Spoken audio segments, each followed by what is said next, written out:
ลาวญี่ปุ่นลงนามเอกสารแลกเปลี่ยนโครงการช่วยเหลือจากรัฐบาลญี่ปุ่นมูลค่า 11.3 ล้านดอลลาร์สหรัฐวันที่ 6 มีนาคม 2025 ที่กระทรวงการต่างประเทศได้จัดพิธีลงนามเอกสารแลกเปลี่ยนโครงการช่วยเหลือลาวจากรัฐบาลญี่ปุ่นซึ่งเป็นโครงการพัฒนาเศรษฐกิจสังคมเพื่อสนองอุปกรณ์และกลจักรต่างๆสำหรับบูรณะและซ่อมแปลงครัวในสปป.ลาวที่ได้รับผลกระทบจากภัยพิบัติทางธรรมชาติมูลค่า 1,707 ล้านเยนหรือประมาณ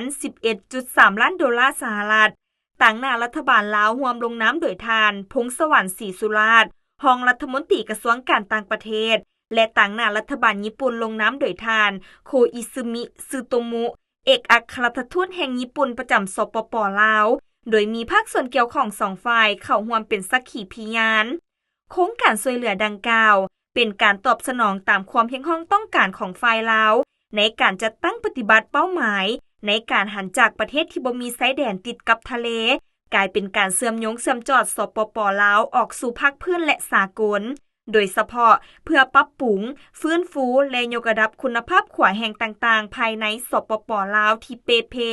เนื่องจากได้รับผลกระทบจากภัยพิบัติทางธรรมชาติที่เกิดขึ้นเป็นต้นแมนแผ่นดินไหวพายุและน้ำท่วม